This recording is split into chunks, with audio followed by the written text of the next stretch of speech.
Bueno, el tema de esta mañana se llama, o de esta tarde ya, más allá de los dragones. ¿Alguna vez has tenido varios pendientes al mismo tiempo? Y más que pendientes, quizá preocupaciones al mismo tiempo. Has tenido varias preocupaciones al mismo tiempo. Hay que pagar la renta, tengo que hacer el examen de salud, tengo que ir al médico para que me dé resultado. Mi suegra viene a la casa, los niños tienen que comprar los útiles. Muchas cosas que presionan al mismo tiempo: el trabajo, la escuela, el negocio, la esposa, el esposo, los hijos. Para cuando te sientes así, hay una palabra. Los mexicanos no usamos todas las palabras que hay en nuestro amplio lenguaje.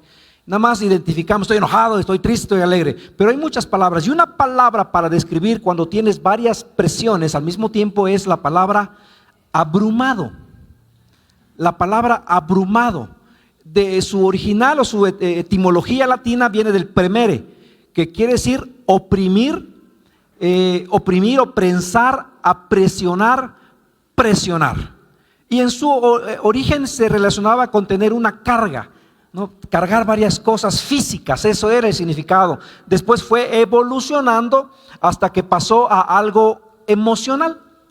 Y ahora la palabra abrumado se relaciona con una carga emocional, mental o de responsabilidades.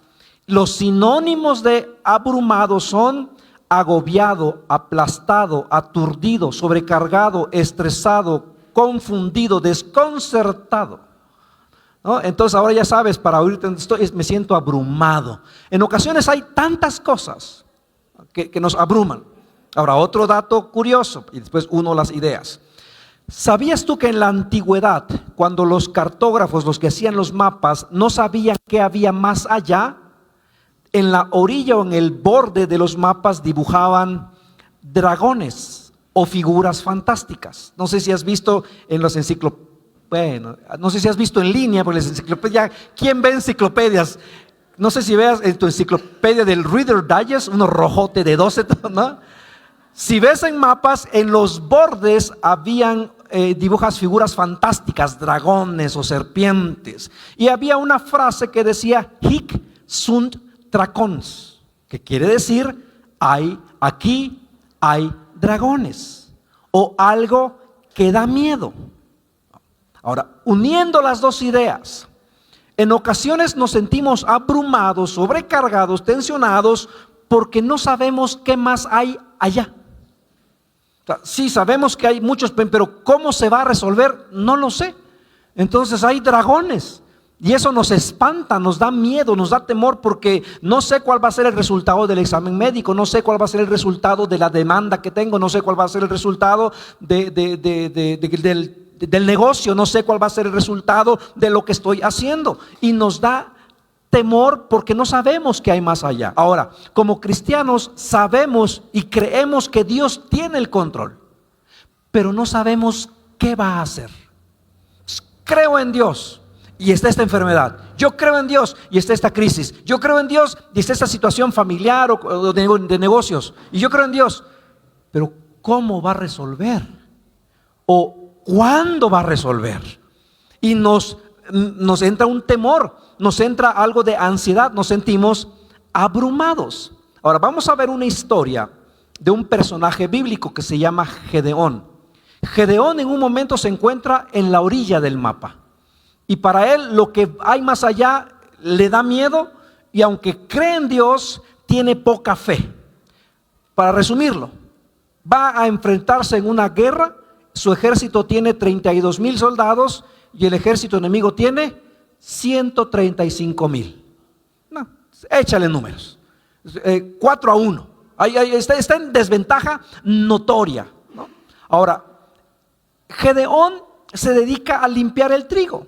Él está en su territorio limpiando el trigo, y de repente se entera que tiene que ser el líder del ejército. Él no era el líder del ejército, y de repente le llegan con la encomienda. Claro que se siente con temor, claro que se siente con preocupación y no sabe qué hacer. Ahora, no fue el único. David se sintió así. Y cuando el rey David se sintió así, él dice en el Salmo 61: oh Dios, Escucha mi clamor, oye mi oración.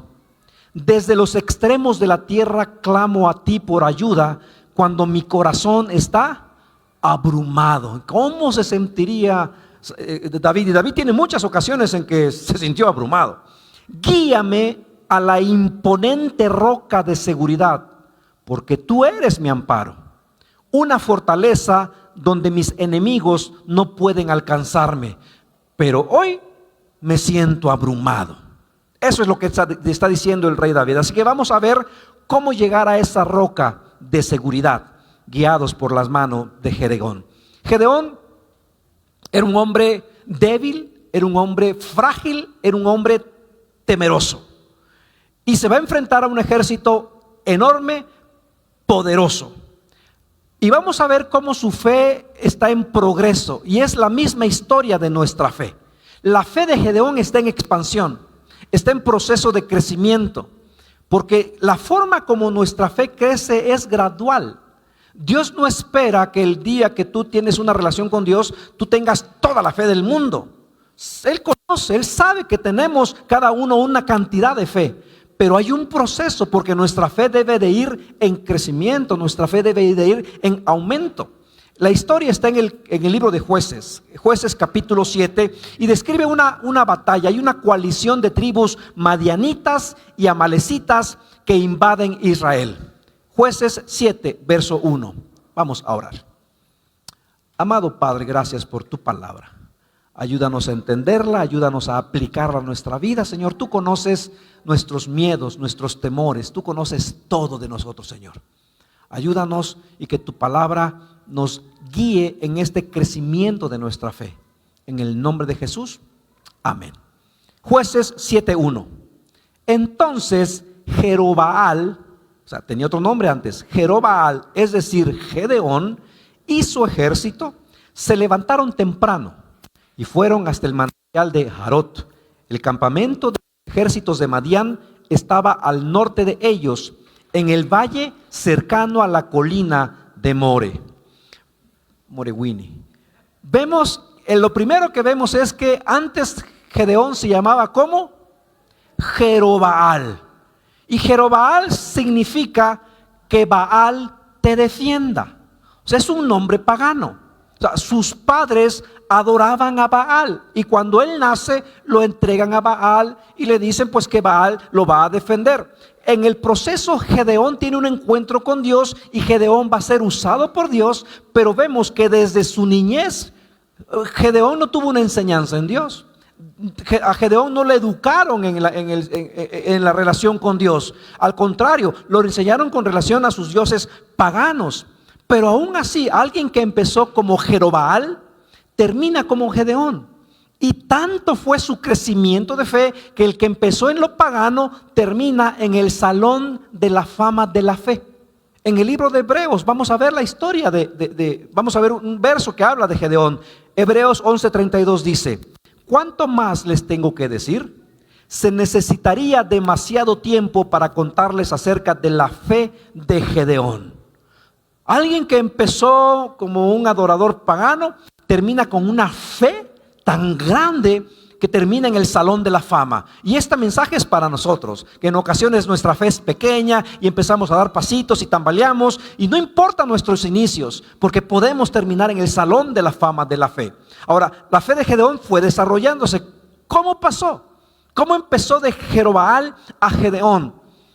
En el capítulo 6, cuando Dios llama a Gedeón, Gedeón está trillando en un lagar. Ahora, cuando leemos la palabra, si no vemos los detalles, podemos perdernos lo que nos está diciendo. Trillar es el trigo, es trillar, valga la redundancia, para separar la cascarilla del grano. Eso es trillar. Pero, ¿y el lagar? ¿Alguien sabe qué es el lagar? El lagar es donde pisan las uvas para hacer el vino. Y son dos lugares distintos. El lagar se pisa en el valle, en lo plano, porque ahí es donde escurre todo el juguito del uva. Y el trillar normalmente se hacía en la parte alta de la montaña, donde metías tu horquilla, agarrabas el trigo, lo aventabas y el viento separaba la pajita y caía el grano. Nos está diciendo que está trillando en el lagar.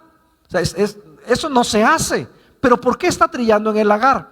Porque los madianitas ya los habían agarrado de clientes. Los madianitas, que por cierto, los madianitas, me acordé de aquel que dice, ¿cómo me caen mal aquellas personas que al hablar se van por las ramas? Pero hablando de ramas, hay un no, así me sentí ahorita. Los madianitas son hijos de Abraham, descendientes de Abraham. Abraham tiene su primer hijo con Agar, que se llama Ismael. Su segundo hijo se llama Isaac, lo tiene con Sara. Cuando Sara muere, Abraham se casa con Setura y tiene varios hijos. Uno de esos hijos es Madián. Entonces tienen relación, pero eso me acordé ahorita. Entonces está trillando en el lagar, porque los madianitas llegaban y los invadían, les hacían la guerra y les robaban la cosecha. Entonces está trillando en un lugar medio oculto para que no lo descubran, con tal de quedarse con la cosecha. Y ahí donde está él, medio escondido, aparece el ángel del Señor y le dice: hombre valiente, buenas tardes, ¿no? Gedeón, me imagino que se queda, pues ahora, ¿a quién le habla, no? Porque será de todo menos valiente, porque está escondido haciendo su trabajo. Pero el ángel le dice a Gedeón, le dice: bienaventurado, buenas, hombre guerrero, hombre valiente. Lo ve como lo que va a llegar a ser y no como él se ve en ese momento. Más adelante, Dios se le aparece a Gedeón y le dice, Jueces 6:25. Esa noche el Señor le dijo a Gedeón: toma el segundo toro del rebaño de tu padre, el que tiene 7 años. Derriba el altar que tu padre levantó a Baal y corta el poste dedicado a la diosa Acera que está junto al altar. El papá de Gedeón seguía teniendo sus ídolos y tenía sus imágenes, y ahora Dios le dice a Gedeón: mira, Gedeón, yo te voy a usar, pero antes tienes que derribar el altar que tu papá hizo. Ahora, el nombre de Gedeón literalmente quiere decir cortador, destructor, el que tala. Eso quiere decir el nombre Gedeón. Entonces, Dios le está diciendo, llegó el momento en que Dios le dice a Abraham: es tiempo que vivas a la altura de quien eres. Y esto podría ser un tema solamente para varones, pero es para todos. Es tiempo que vivamos a la altura de lo que somos. ¿Somos hombres y las mujeres? No, eso no puede ser. ¿Somos hombres o payasos, no? Le está diciendo Gedeón: tienes que vivir a la altura de quien eres. Tú vives escondido, pero tú eres alguien que corta, alguien que tala, alguien que hace con un propósito. ¿Por qué Dios le pide que vaya a talar? Porque está a punto de convertido en el líder del ejército, pero antes tiene que arreglar algunas cosas. Antes tiene que poner en orden algunas cosas, y Dios nos usará, pero antes tenemos que poner en orden algunas cosas. Quizá tengamos que derribar algo que se ha construido en el patio de nuestra vida. Y Gedeón va y corta la estatua, pero veamos cómo lo hace Gedeón. Jueces 6:27. Entonces Gedeón llevó a 10 de sus criados e hizo lo que el Señor le había ordenado, pero lo hizo de noche. ¿Por qué? Porque les tenía miedo a los demás miembros de la casa de su padre y a la gente de la ciudad. Entonces Gedeón quiere obedecer, pero tiene miedo y lo hace a su manera. Obedece.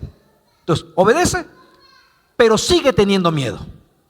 Y esto podría bien ser la vida de cualquiera de nosotros, que en ocasiones obedecemos aún con miedo, y en ocasiones por miedo no obedecemos. Él obedece con miedo. Su fe está en proceso, pero llega el tiempo de enfrentar a los dragones. Hay un gran detalle que nos muestra la palabra en Jueces 6:34.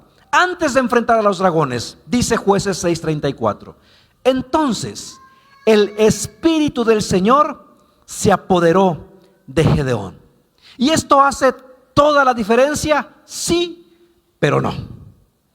Porque el Espíritu de Dios nos va a empoderar para hacer lo que nosotros debemos hacer, no para hacer lo que el Espíritu tiene que hacer. Lo digo de otra manera: En ocasiones queremos que Dios haga algo que nos corresponde a nosotros. Señor, ya que todo esté bien en mi casa.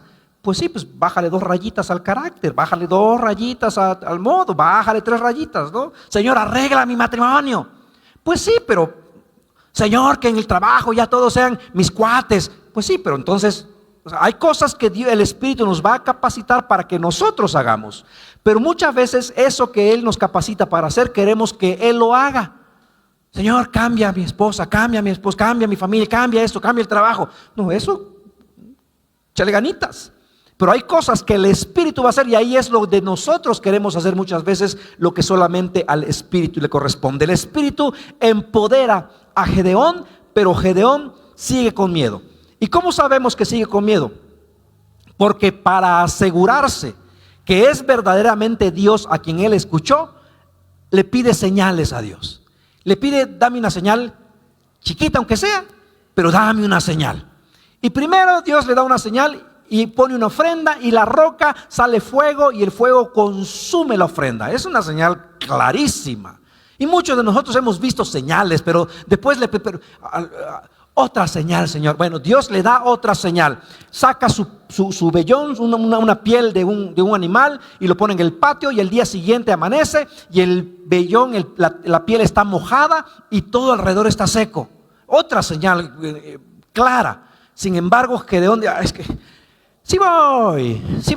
La última, otra señal. Ahora que sucede al revés. Y Dios lo hace. Al día siguiente la piel amanece seca y todo alrededor mojado. Entonces ya van 3 señales que Dios le da para que él se convenza que es Dios quien le está hablando. Y a veces Dios ya nos ha dado más de una señal, más de 2, más de 3, más de 4. Y en ocasiones, no, pero Señor, es que ese fue el año pasado, pero ahorita, no, ese fue la vez, pero ¿y hoy? Dios le da 3 señales. Ahora entonces, Gedeón cree en Dios, acepta su llamado, va a ser el líder del ejército, pero sigue teniendo miedo. Y Dios lo va calmando poco a poco, porque cazar dragones, ir más allá de los límites, la única forma como podemos avanzar es con fe. No hay otra manera, porque no entendemos todas las cosas. Si las entendiéramos ya no sería fe. Diríamos, no, pues aquí voy porque ya vi, ya tengo mi guardadito, ya hice en contacto, ya vi el asunto, ya arreglé con aquellas personas. Pero si vas y no sabes nada, más allá de aquí hay dragones, entonces la única forma de ir es con fe. Pero la fe empieza poco a poco. Salmo 144:1 dice: alaben al Señor, mi roca. Él entrena mis manos para la guerra y da destreza a mis dedos para la batalla. Entonces estamos en un campo de capacitación, estamos en un campo de entrenamiento, y este mes de agosto va a estar saturado de oportunidades para que nuestra fe crezca, para que nuestra fe madure, para que nuestro carácter cristiano se establezca, porque estamos en un proceso de aprendizaje. Y no hay otra manera de que nuestra fe crezca si no es llevándonos al límite. No hay manera, no es posible que nuestra fe crezca si no es puesta a prueba, por decirlo de alguna manera. Y a veces nuestra fe va a crecer por medio de las dificultades, por medio de las crisis, por medio de las pruebas. Yo sé que creemos en Dios, eso no está en discusión, pero a veces tenemos miedo porque estamos abrumados, porque hay tantas cosas pendientes, porque hay tantas cosas que meten presión. Y yo creo en Dios, pero Señor, ya mañana toca, Señor, y aún no sé cómo. Señor, mañana es el resultado y aún pues no veo por dónde. No hay otra manera que nuestra fe crezca si no es llevándonos al límite. En una ocasión, un hombre lleva a su hijo a Jesús y le pide que lo sane. Y Jesús le dice: ¿no sabes tú que para el que cree todas las cosas son posibles? Cree. Y el hombre responde esto en Marcos 9:24. Al instante el padre del niño, el padre clamó: sí, creo, pero ayúdame a superar mi incredulidad. Por fin cree o no cree, ¿no? Sí, pero está como nosotros. Sí, pero quizás su fe no ha madurado. Yo creo, Señor, pero ayúdame, aumenta mi fe. Ayúdame a superar esa incredulidad. No sé cómo, Señor, pero ayúdame. Y la forma como Dios nos ayuda es poniéndonos en situaciones límite. Porque es lo que decimos: Señor, creo, confío en ti, pero tengo miedo. Confío en ti, pero ya van 2 meses, ya van 3 meses. Confío en ti, pero ¿qué me asegura que? Confío en ti, pero por si las dudas, mira, yo lo voy a hacer así. Creo en ti, pero me falta fe.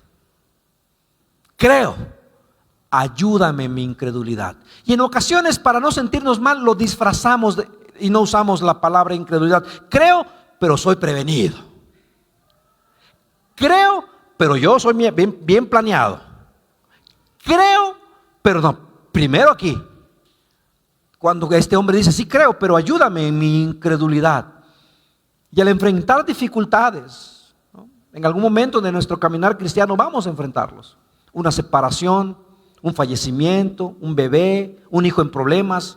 Nos sentimos así. ¿Y sabes qué pasa? Dios no se enoja. Dios no le dijo a Gedeón: ay, Gedeón, ya de plano, te di la primera señal, con eso era suficiente, ahora otra señal. Bueno, pues, ay, Gede, la tercera, ya ni la muelas. Dios no se enoja. Dios no condena. Dios entiende. Porque el único que va a padecer con nuestra falta de crecimiento de la fe seremos nosotros. Salmo 103:13 dice: el Señor es como un padre con sus hijos, tierno y compasivo con los que le temen, pues Él sabe lo débiles que somos. Se acuerda de que somos tan solo polvo. Tenemos un Padre misericordioso, compasivo, sabe que somos humanos, sabe que creemos, sabe que confiamos, pero en ocasiones temblamos. Sabe que queremos creer, sabe que queremos obedecer, pero en ocasiones puede más nuestra incredulidad. A veces está mezclada nuestra fe con temor, y Dios va a estirar nuestra fe hasta que crucemos esa zona de dragones. Y Dios estira la fe de Gedeón y lo hace por medio de pruebas, pero no es para saber qué clase de fe tiene Gedeón. Dios sabe qué clase de fe tiene Gedeón, pero Gedeón es el que no sabe qué clase de fe tiene. Y en ocasiones no vamos a saber qué clase de fe tenemos hasta que somos puestos a pruebas y después decimos: ahora sé, ahora confirmo que Dios tiene el control. Pero un día antes estábamos, una semana antes estábamos: ay, Señor, es que ya no puedo, Señor, haz algo porque yo ya ni uñas tengo. Pero después decimos: Dios siempre tuvo el control. Entonces, pasar ese límite, cruzar ese escalón, ese río, es lo que nos va a costar, es lo que va a hacer que nuestra fe crezca. Dios sabe qué tipo de fe tiene, pero Gedeón no sabe que él tiene fe. Y la única manera de estirar su fe es a través de situaciones difíciles. Es como el músculo. Así como me ven, estos músculos no se hicieron solitos así de la nada. Bueno, sí, Dios me los dio, de ahí yo no he hecho mucho que digamos. Pero ¿a poco no? Cuando el músculo cuando estás haciendo bíceps al fallo, arde. No sé si alguna vez arde. Y arde, o sea, no duele, arde y duele. Porque el músculo se está desgarrando, se está rompiendo. Y libera lactosa, libera algo que va así. Libera algo que es lo que hace que arda. Pero después sana, y por eso que se rompió genera callos y crece el volumen. Y por las proteínas que comemos, por eso miren. No. El músculo crece cuando se rasga. La fe crece cuando la llevamos al fallo, pero no es fácil. Yo no aguanto el dolor. Tantito me empieza a arder, no, ya. Pues tampoco quiero terminar así como Sergio, ¿no? Pero y hago piernas, ay, me empieza a arder. 1 kilo nada más. No. Y a veces actuamos igual con la fe. Dios quiere estirar nuestra fe. Confía, cree. No, soltamos el peso y nuestra fe no crece. Ahora es oportunidad para aplicar la fe. Sí, Señor, y voy a orar, y voy a clamar, y voy a postrarme rodillas, y voy a creer cada día más. Pero ya faltan 24 horas y no has hecho nada, yo lo hago yo. y soltamos el peso. Y el músculo de la fe no crece. El ejército de Israel son ¿cuántos? 32,000, y los madianitas son 135,000. Son demasiados para entrar en una guerra. Verso Jueces 7, capítulo 2. Jueces capítulo 7, verso 2 dice: entonces el Señor le dijo a Gedeón: tienes demasiados guerreros contigo. ¿What? Dice Gedeón, me imagino yo. Tienes demasiados guerreros contigo. Si dejo que todos ustedes peleen contra los madianitas, los israelitas se jactarán ante mí de que se salvaron con su propia fuerza. Por eso son demasiados. Gedeón no piensa igual. Gedeón piensa: no, Señor, no será el sereno, pero yo quiero cuando menos 130,000 soldados, porque ellos son 132 y nosotros 35. ¿Crees tú que Gedeón entendió la lógica de las matemáticas de Dios? Yo creo que no. Yo creo que no lo entendió. Pero a veces la suficiencia es un obstáculo para la obra de Dios. La mayoría vemos la escasez como un obstáculo, y lo es, lo puede ser. Pero en ocasiones es la suficiencia, es la abundancia, son los muchos recursos, las muchas habilidades, el mucho conocimiento, las muchas relaciones, los muchos soldados. Porque cuando tenemos mucho, ahí es difícil confiar en Dios. ¿Para qué confío en Dios? Si yo, mira, yo lo pago. ¿Para qué confío en Dios? Si le he hecho una llamada a mi cuate Jara, ¿no? Y las jaras, no es esa, ¿no? ¿Para qué le voy a echar ganas? Si yo, mira, yo sé que con 2, 3 ya le sé el negocio. Para mí iniciar un negocio, mira, lo inicio en 2 patadas. ¿Para qué horas? Si yo resuelvo. En ocasiones la suficiencia es un obstáculo para la obra de Dios. Los muchos soldados, y Dios lo dice claramente, si van a pelear con 35,000 y ganan, van a decir: ¿para qué necesito a Dios? Se salvaron con su propia fuerza. Esto lo he hecho yo, Dios no está acá. ¿Quién hizo el negocio? Yo. ¿Quién hizo esta relación? Yo. Y dice: no van a confiar en Dios, no van a confiar en mí. Gedeón cree que necesita más gente. Dios le dice: no necesitas más gente, necesitas más fe. Gedeón, tienes muchos soldados, demasiados. Tú crees que necesitas más soldados, pero no es así. ¿Sabes por qué no es así? Porque me tienes a mí. Gedeón, ¿quién está peleando? ¿Tú o yo? Pues si quiero pelear yo, necesito más soldados. Señor, pero tú vas a pelear. Es Dios quien pelea. Entonces escucha esto: la dificultad debe medirse por la capacidad de quien realiza el trabajo. Si a mí me dicen: ¿sabes qué? Hazte esta tarima, hijo, dame cuando menos medio año. Si le dicen a Perea: haz esta tarima, lo haces en 4 días. Entonces la dificultad se mide por la capacidad de quien realiza el trabajo. Si me dices a mí: borda esto, dame 20 años. Le dices a Martita o a la hermana Tere, pues en 1 semana. Me explico. O sea, hay cosas que son difíciles para nosotros, por supuesto, pero hay cosas que no son difíciles, son aquellas en las cuales tenemos habilidad. Entonces, para quien tiene habilidad, no es nada complicado. ¿Quién va a pelear? Dios. ¿Quién va a defender a Gedeón? Dios. Es Dios, no es Gedeón.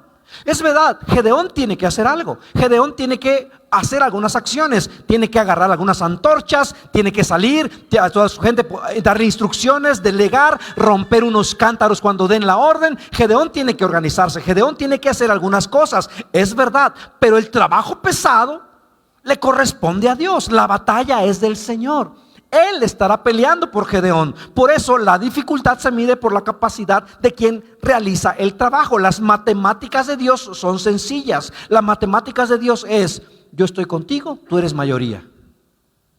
Pero que ellos son 20 yo estoy contigo, tú eres mayoría. Pero son 130, yo estoy contigo, tú eres mayoría.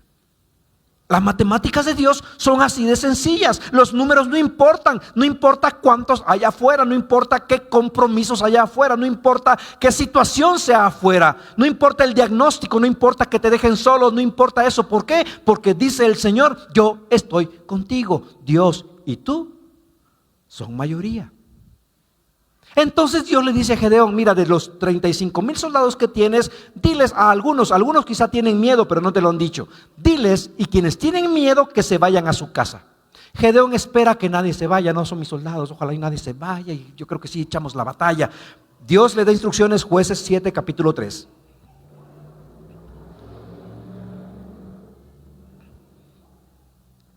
Por lo tanto, dile al pueblo: a todo aquel que le falte valentía o que tenga miedo, que abandone este monte y se vaya a su casa.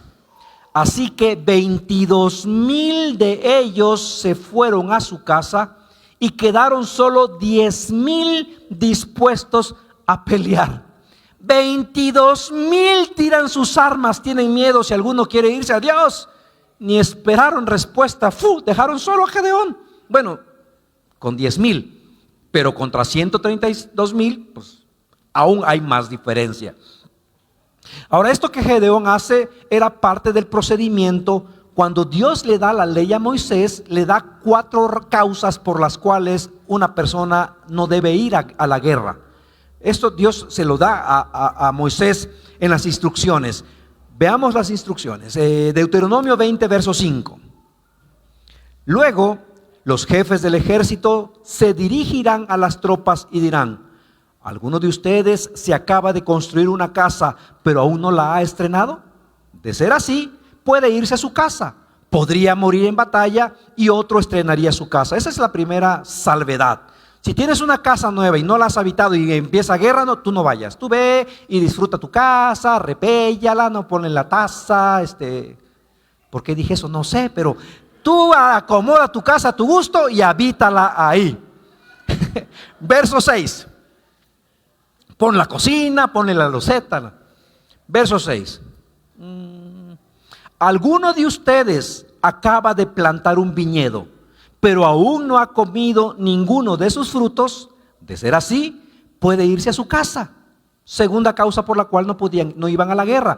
Ya tienes tus uvitas y bueno, ya las prensaste y no ha ocurrido el proceso espirituoso. Pues tú no vayas a la guerra, tú detente y ve y disfruta tu juguito. No vayas a la guerra.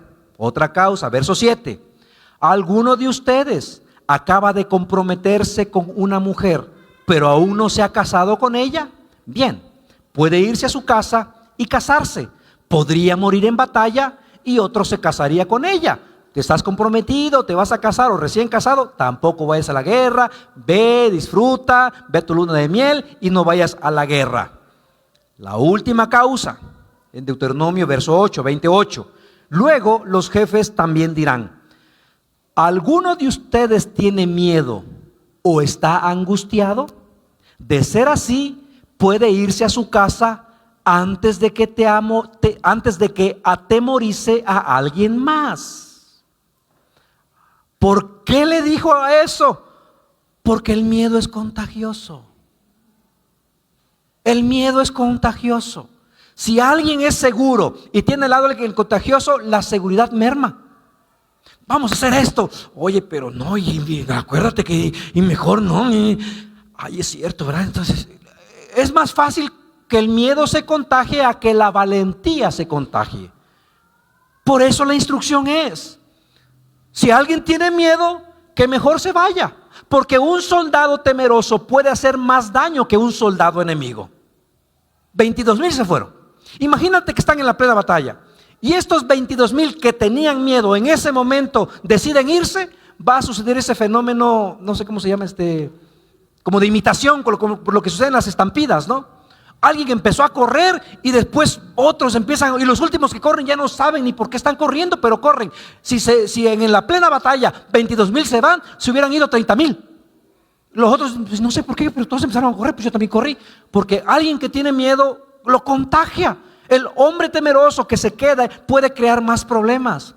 Cuando llega, y esta es una buena enseñanza, cuando llega la crisis, cuando se acumulan varias cosas, tú no quieres gente miedosa a tu alrededor.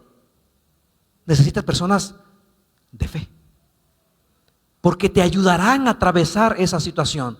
Tienes amigos de fe y llegas con una crisis, esos amigos de fe te dicen, todo va a estar bien, hombre. Ya has estado en esta situación anterior y te fue bien, saliste. No, tú échale más ganas, levántate, deja de estar llorando y vete. Sale, ¿no? Y sales y te comes el mundo. Necesitas hombres de fe, hombres que te ayuden en esa situación, hombres que te respalden, que estén alertas, que estén listos para la acción. Ahora son 10,000 contra 135,000, 14-1. ¿Cuáles serán las probabilidades de derrota? No sé, pero aumentaron mucho. Verso 5. Cuando Gedeón bajó con sus guerreros hasta el agua, el Señor le dijo: divide a los hombres en 2 grupos. En un grupo pon a todos los que beban el agua en sus manos, lamiéndola como hacen los perros. En el otro grupo pon a todos los que se arrodillan para beber directamente del arroyo. Versos 6 y 7. Solo 300 de los hombres bebieron con las manos.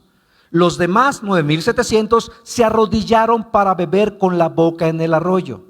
Entonces el Señor le dijo a Gedeón: con estos 300 hombres rescataré a Israel y te daré la victoria sobre los madianitas. Envía a todos los demás a sus casas. Y Gedeón dijo: ahorita los mando, ahorita le digo que se vayan. Espérame tantito. Verso 8. Así que Gedeón recogió las provisiones y los cuernos de carnero de los otros guerreros y mandó a cada uno de ellos a su casa, pero se quedó con los 300 hombres. Eran 35,000, 10,000, 300. ¿Qué tiene que ver cómo beben agua y la batalla? La forma de beber agua decía mucho de los soldados de ese tiempo. Está el arroyo, se agachan a beber agua, se arrodillan, se ponen en 4 y toman del agua. ¿Alguien que me ayude a levantarme? No. Y dime, si estás tomando el agua así, ¿dónde están tus ojos? ¿Qué es lo que puedes ver? Pues el agua, tu reflejo. Pues no ves mucho que digamos. No estás alerta, no estás atento. Estás más preocupado por lo que tienes delante de tus ojos. Estás más vulnerable. No podrás actuar con rapidez. Lo único que quieres es: tengo sed y me vale, aviéntame. Tengo sed y yo quiero saciar mi sed. Se inclina. La otra persona se agacha, toma agua y bebe de sus manos. Lame como perro, dice ahí. O agarra con una mano y sorbes el agua. Y tus ojos están a donde tú lo dirijas. Porque puedes tomar el agua y puedes ver para allá y estás tomando el agua, saciando tu sed, pero al mismo tiempo estás atento. Estás menos vulnerable. Aquí hay un principio que podemos aprender.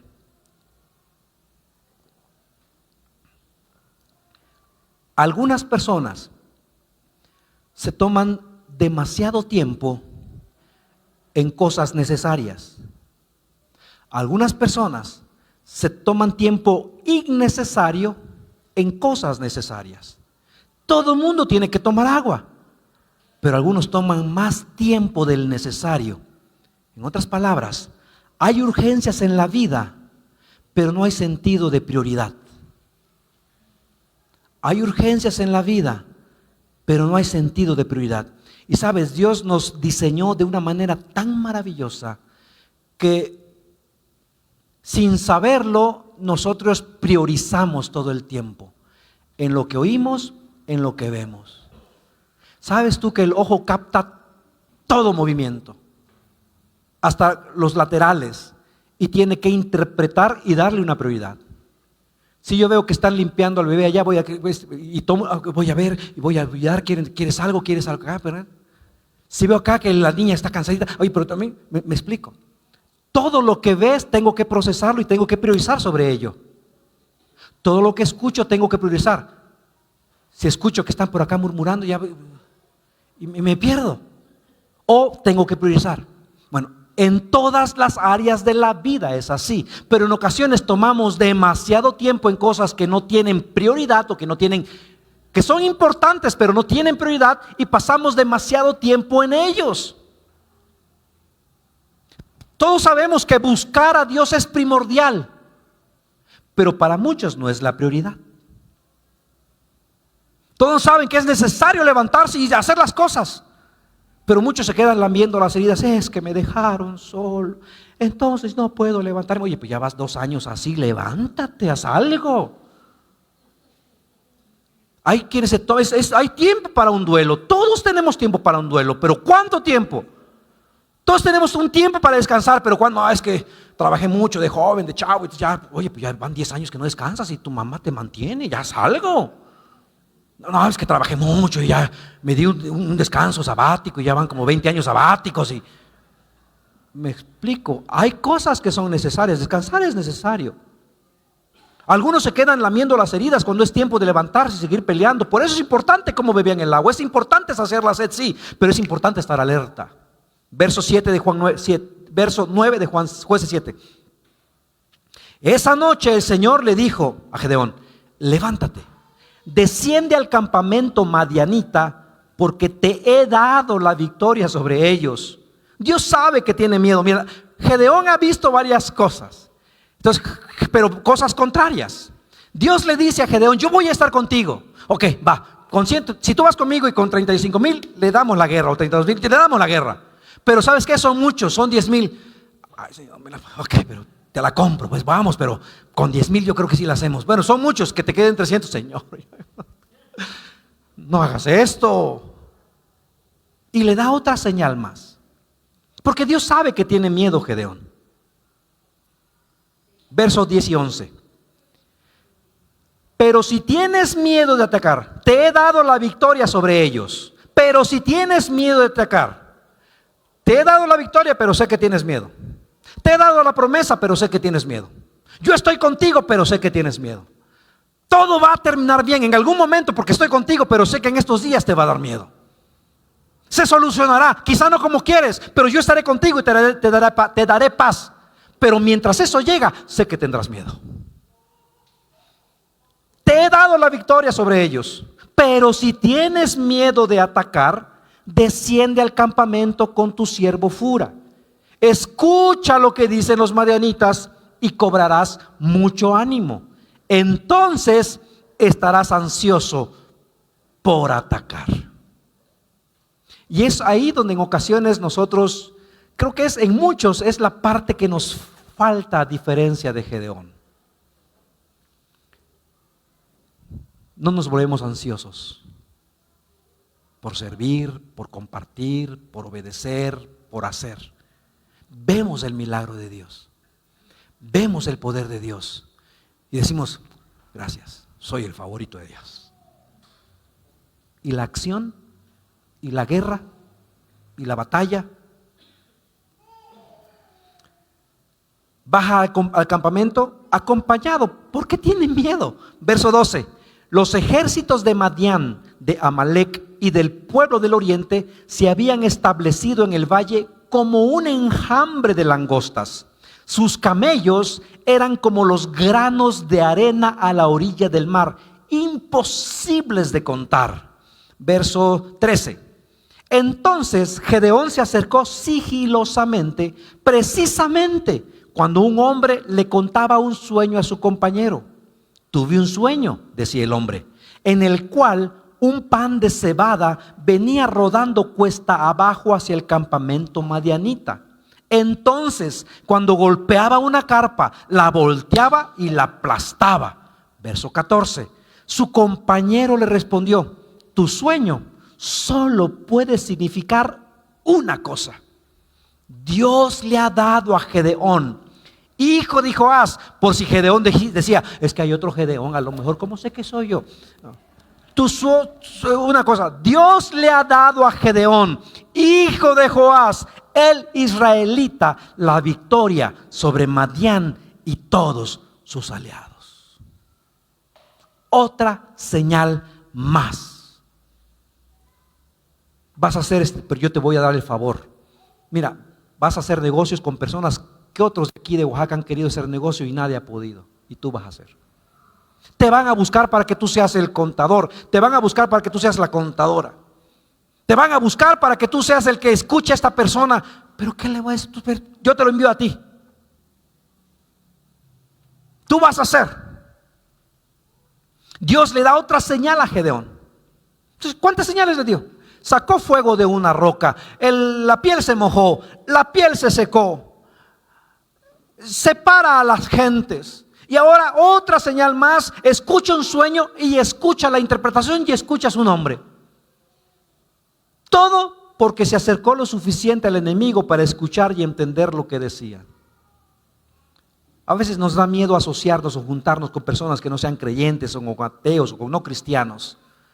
Pero escúchalos, habla con ellos, porque te revelará en el momento indicado la persona más atea que conozcas o más criticona o enjuiciadora del cristianismo. Va a llegar el momento que te acerques y te diga, ¿sabes qué? Yo creo que sí, es tiempo de que busque a Dios. Y te va a sorprender. Y te va a sorprender. Y lo vas a invitar. Y van a aceptar tu invitación. Entonces, cuando te sientas abrumado por las muchas presiones de la vida, preocupaciones, crisis, enfermedad, lo que sea, dobla tus rodillas y recuerda que con Dios no hay plan B, siempre es plan A. Incluso este fracaso es parte del plan A. Incluso esto complicado es parte del plan A. Dios no se ha equivocado contigo.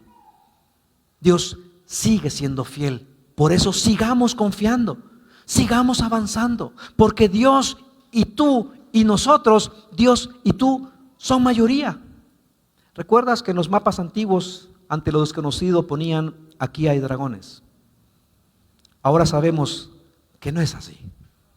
Más allá de lo que podemos entender, más allá de lo que podemos ver, no hay dragones. Más allá de lo que podemos confiar, más allá de lo inesperado, más allá de los dragones, están los tiernos brazos de nuestro Padre que nos sostienen. Por eso podemos avanzar. En esa época los exploradores eran considerados, se me olvidó la palabra, intrépidos, que desafiaban la muerte, porque creían que se iban a ir en un abismo, porque creían que iban a desaparecer. Por eso los exploradores eran considerados hombres intrépidos, valientes. Por eso los cristianos somos valientes, considerados. Oye, ¿cómo puedes seguir creyendo en Dios y en la situación que está? Porque yo sé que más allá no hay dragones, más allá están los brazos de mi Padre que me sostiene. Y quizá ahorita la situación complicada con mis hijos me hace llorar y me hace temblar. Quizá ahora la situación complicada con los negocios, quizá ahora con esta crisis económica, quizás ahora con esta la economía se comprime, quizá con esto de la relación familiar. Sí, pero yo sé que más allá están los brazos de mi Padre. Yo sé que Dios está conmigo. Y si Él permite esto que estoy pasando, es para que mi fe crezca. Y voy a vivir así. Cada día voy a vivir fe al fallo. Y no voy a soltar la pesa. Y hay crisis, y hay sufrimiento, y hay nerviosismo. Pero Señor, a lo único que me va a llevar eso es a doblar más mis rodillas. Y a decirte, Señor, confío en ti. No sé cómo. No sé por dónde. Porque ya toqué puertas, ya abrí puertas y no veo resultados, Señor. Pero yo sé que más allá no hay nada que me deba dar miedo. Más allá no hay dragones. Más allá estás tú. Y si tú estás ahí conmigo, yo daré ese paso. Y si tú estás ahí conmigo, yo me permaneceré firme. Como casa de fe queremos ser esa iglesia donde su presencia se manifiesta en milagros, señales, prodigios, sanidades. Pero no sé cuántos estamos orando por señales, por milagros, por sanidades. si todos nos unimos en oración. Yo no sé cuántos estamos orando por ser no 100, 120, por ser 300, por ser 500, no por un crecimiento numérico per se, sino como una evidencia de que estamos cumpliendo el llamado, que estamos cumpliendo lo que Dios nos ha mandado a hacer y de hacer discípulos. Pero da miedo. Oremos, seamos esas vasijas de barro, sí, pero llenas de su Espíritu Santo. Y así como tomó a Gedeón, que nos tome a cada uno de nosotros, y que Dios nos use en esta generación para que todo Oaxaca, México y el mundo sepan que Dios sigue siendo lleno de amor, de misericordia, de gracia, de perdón para quienes lo aceptan como Señor y Salvador. Entonces yo no sé en qué área de tu vida estás nervioso, nerviosa, diciendo, es que no sé qué va a pasar, todo pinta mal, todo pinta negro. Más allá, hoy aprendiste, no hay dragones, no hay nada que deba darte temor. Más allá están los brazos de tu Padre. Dobla tu rodilla, confía más en Dios. Y si Dios te ha dado evidencias o pruebas de que está contigo, recuérdalas una vez más. Señor, tú estuviste conmigo ese día, estarás conmigo hoy. Tú me salvaste ese día, me salvarás hoy. Y quizás salga raspado, quizás salga medio chamuscado, pero el músculo de la fe saldrá reventado. Y entonces tendremos más ímpetu para hacer tu voluntad. Y que todo Oaxaca sepa que tú eres Dios, que tú eres Señor. Palabra de Dios.